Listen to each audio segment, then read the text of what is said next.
Thank you very much for inviting me.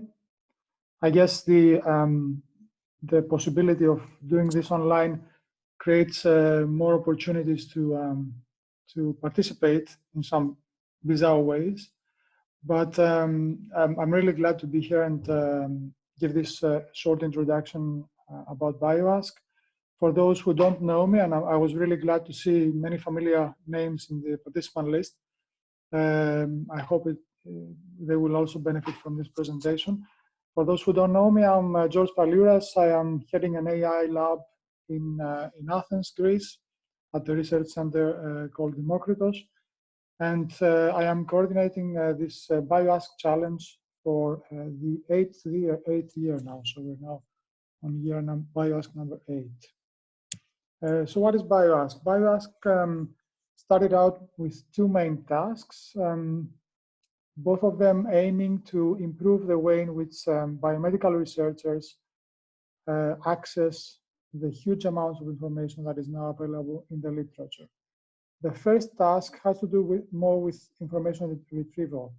Can we semantically index PubMed, basically, MEDLINE? That's the question that we try to answer there. And this is already done by the National Library of Medicine in the US with humans in the loop. And we'll see later on how the systems compare to these results. The second task is a more standard question answering task for the biomedical literature, with the emphasis of BioASQ being on using real-world interesting research questions from real biomedical experts. So we wanted to get away from the toy tasks that we have seen in question answering for a long time, and we wanted to create a benchmark that is realistic and useful. This year we have a new task, which is expanding BioASQ to other languages, and the first language is Spanish, and the task is called MEDLINE. I'm not going to say more about that because there's another talk after mine by Martin. So as I mentioned already, BioASQ has a number of different aims. The main one being to contribute to the community benchmark datasets and tasks, common tasks that the systems can compare on. It is running for the 8th time this year. Participants can participate in subtasks instead of the whole challenge, and that makes it quite flexible. There are small prizes to motivate participation, and everything is open source. So this is very important. All the software that we have, infrastructure, evaluation, everything is available. BioASQ was supported by a European research project which helped us create some basic infrastructure and an ecosystem that involves humans on both sides of the work. That means artificial intelligence experts and biomedical experts. And in the middle, there are a number of tools that help this interaction. There are tools to annotate data, to assess results, and many other tools. I would like to emphasize the availability of the benchmark data. By the end of BioASQ 8, we will have more than 15 million articles for task A, which is basically MEDLINE. This is abstracts, MEDLINE abstracts, with annotations. We will have 3,500 English questions for the second task, together with the ideal results that we expect. And in MEDLINE, with the Spanish task, we will have 300,000 articles indexed with DEX headings. Here you get a first glimpse of the participation that we have had throughout the years. It has gone up and down. Generally, there's an upward trend. Interestingly, even in task B, or even more in task B, which is the more challenging task, we now have roughly every year 15 to 20 teams participating with around 60 to 70 different systems. And another view of the participation of BioASQ is the geographical distribution of the teams that are participating. Beyond the coverage of different areas, I would like to emphasize the fact that we have people from both academia and industry who have expressed interest and are participating. Moving to a brief introduction of the two tasks. In task A, where we are asking the system, we're providing each week a new batch of around 5,000 to 6,000 articles, and we ask the participating systems to respond within 21 hours with the MES terms that should be used to annotate these articles. The actual evaluation then takes place when these articles are annotated manually by MEDLINE curators. Each year, this happens in 15 times in 3 batches, so for 15 weeks in 3 batches. This has led to these numbers for the training data, where you can see the number of labels, for instance, per article, which is fairly standard across the years. It's around 12.5, and the increase in the size of the data set. As I said, we get around 6,000 articles every week, which means around 150,000 articles in each year. For the evaluation, we're using the standard flat measures of accuracy and multi-label classification, but we have also introduced a number of hierarchical measures that are described in this paper that you can see here.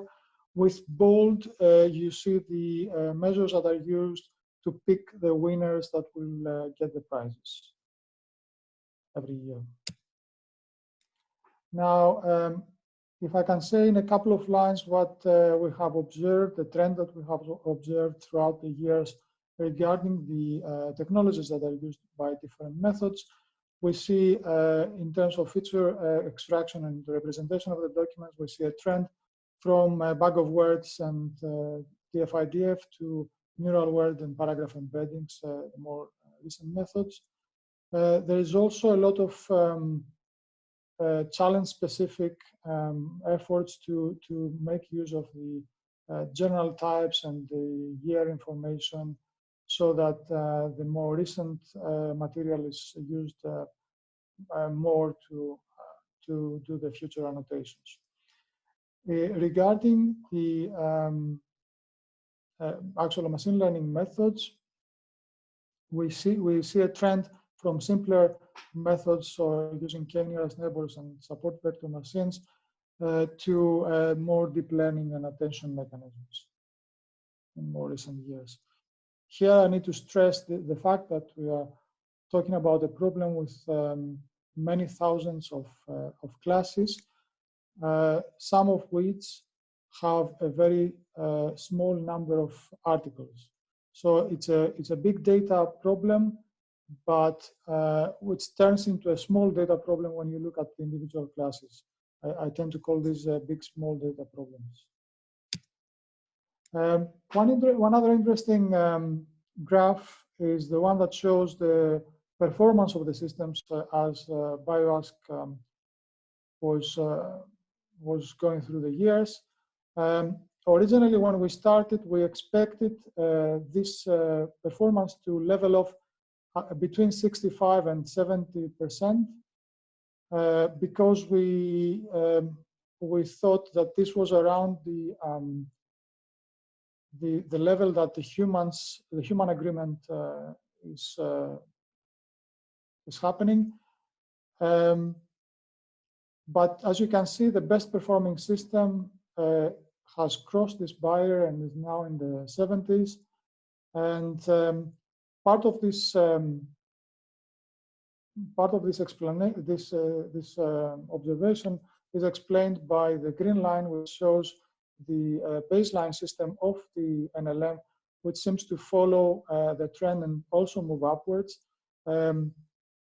NLM has informed us that they are using some of the ideas that the systems participating in BioASQ are using, but also a lot the system, the way in which the annotation is taking place is changing. The manual annotation is changing. So we are talking about what we have observed is that this is a dynamic process that is changing over time. This is what's happening with real life tasks. This has the pluses and minuses. It makes the task a bit more heterogeneous across the years, but it also makes it more lively and more interesting for people to participate. Now, moving also briefly in the second task of BioASQ. This task in itself is separated into two phases.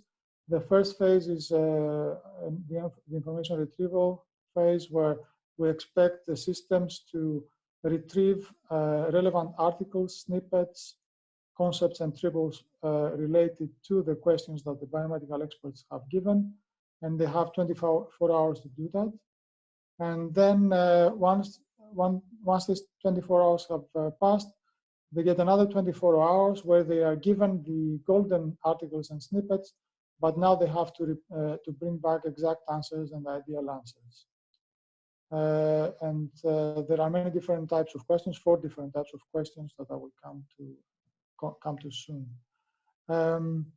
The evaluation is done both automatically with the standard measures, but also manual assessment of the results, especially the ideal answers, is happening at the end of the challenge. This is happening in 5 batches of those 2 phases. So in each batch we get around 100 questions. So in total we have about 500 questions and with their answers. Until BioASQ 7, we had a bit over 3,200 questions together with the answering material. They were created from 13 biomedical experts from different fields of health sciences. And we get 4 different question types, as I mentioned: yes or no questions, factoids, lists, and summary questions where we ask the systems to return narrative.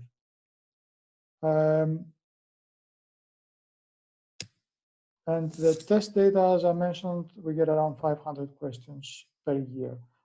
So at the end of BioASQ 8, we expect to have a bit more than 3,700 questions, which will be used as training data in BioASQ 9. Regarding evaluation, the situation here is a bit more complicated because there are different things where we needed to pay attention on how we do the evaluation. Phase A is simpler. We use map and GMAP. In phase B, we distinguish between the exact answers for the first 3 types of questions, where we use F-measure, MRR, and F-measure again for lists, but in the mean of the F-measure. And for the ideal answers, we mainly rely on the manual assessment by the experts, although we provide also some root scores. And the manual assessment is happening along 4 dimensions: readability, recall, precision, and repetition. Similar picture regarding the approaches, the technologies that are used. Here we see the more standard stepwise pipeline where we get the question analyzed, expanding the analyzed and translating it into a query, expanding the query, retrieving documents, selecting snippets, and then eventually selecting and forming the answers. we started by seeing a lot of bag of words representations and ontology-based methods, but nowadays we get more deep learning approaches. Interestingly, those deep learning approaches often get combined with external knowledge such as UMLS and relevant knowledge graphs. As I said, BioASQ, the second task of BioASQ is much more difficult than the first one. Performances, especially in phase A, are quite low. We see some improvement, but still there's a lot of room for improvement. Some sudden drops that you are seeing have more to do with the way in which we ask our biomedical experts to do the generation of the material.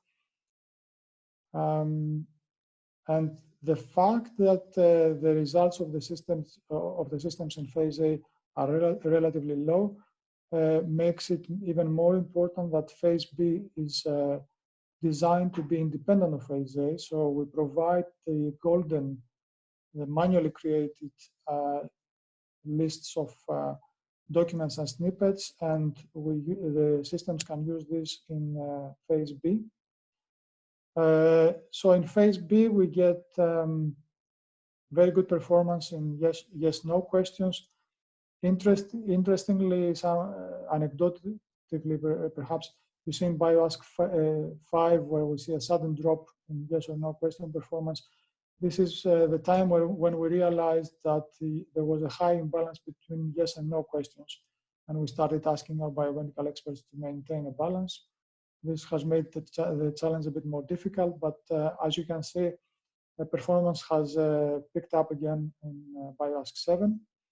We also observe a steady improvement in the generation of exact answers for factoids and list questions throughout the years, although the performance is lower than yes and no questions.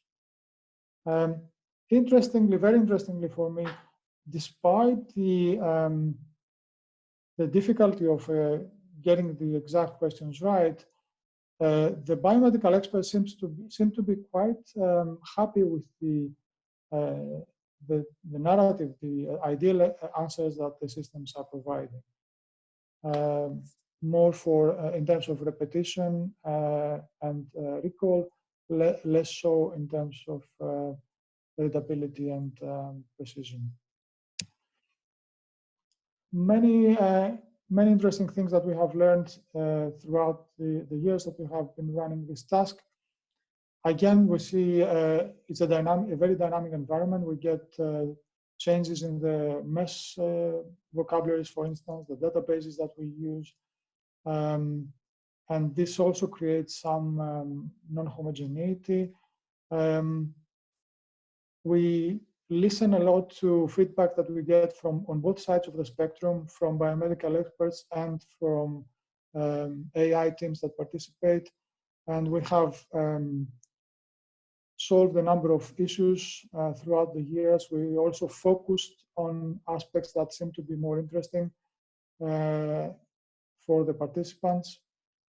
We have considered using the full text from PubMed Central. There are pluses and minuses in doing that, and we have opted for the larger abstract-based corpus of MEDLINE. We have also a number of questions that still remain unanswered, like what is the role of triple retrieval when you get a question, and also similar to how concepts are related to questions and answers. Many interesting things to still look at. Looking back, I think what is important is to strike a balance between a stable environment where the participants expect, and but also to be ready to innovate and adapt the system to include new aspects, such as the new task that we have this year. here I would like to also take the opportunity of the previous talk to mention that we are also designing very quickly a new task that will be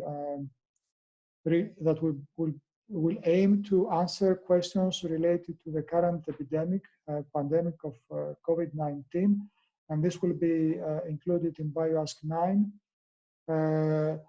And part of this new task will have to do with a more direct collaboration between the biomedical experts and the participating systems.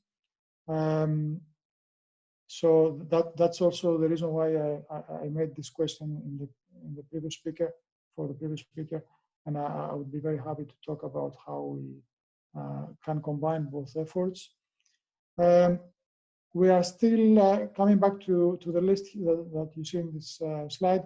We're still very interested in real-life tasks, real-life impact, as I mentioned also about this pandemic and similar situations that may occur in the future.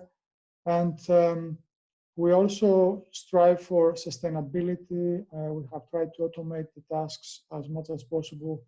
Regarding task A, this has been very successful, and we are with the new task that I mentioned, we hope to get that also for task B.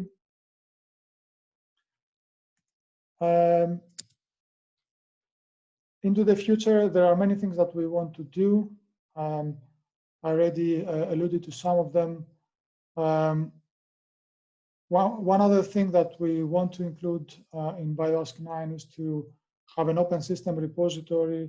That some of the participating systems are already open source. We want to create a home for all of this, and somewhere to find systems where you can reproduce the results that you find in the BioASQ related papers.